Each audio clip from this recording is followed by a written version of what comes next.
Atolotry ny aody Madagasikara ho anao. Lehilahy mifana. Aty amintsika ny vehivavy velom-bao no mifana. Fanaon'ny firenena hafa koa izany ary angamba isika hevitra fa izany no fanaon'ny firenena rehetra. Any amin'ny tany sasany anefa raha vao terabao ny vehivavy dia ny lehilahy no miditra ankomby. Maro ny firenena manao tahaka izany. Any Amerika Atsimo, raha vao fantany fa vao teraka ny zazakely dia lasa mibonika ao am-pandriana ny rainy. Mitototra tsihy sy hodi-biby izy fandrao vao handrivotra. Tandremana fatratra ery ny sakafony. Mifana mandritra ny andro maromaro izy. Mandritra ny iray volana aza any amin'ny firenena sasany. Ohatra ny marary be mihitsy ny fijery azy amin'izany nefa ka izao lehilahy matanjaka tsara izao e! Nahazo zanaka izy ka dia avy mamangy azy ny havany sy ny sakaizany. Eo am-pandriana eo ihany anefa izy no arabain'ny mpamangy.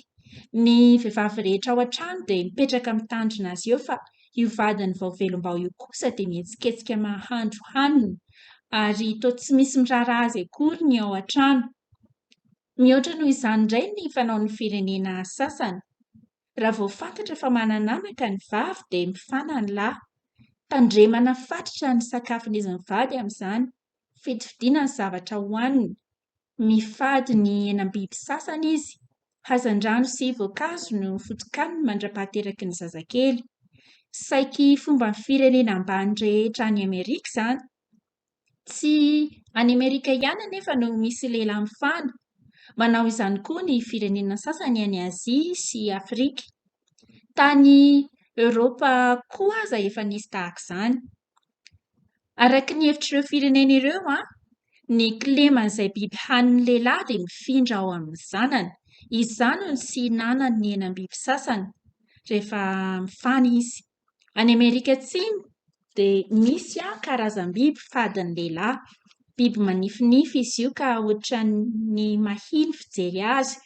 Raha homana izany hono ny lehilahy dia tonga olona mahiny ny zanany. Misy hazan-drano ratsy hodi-maso izany koa any. Ohatran'ny tsy mihiratra akory ny fijerin'ny masony. Raha homana izany hono ny lehilahy dia ho jamba ny zazakely. Misy koa karazam-borona roa izay fadiny.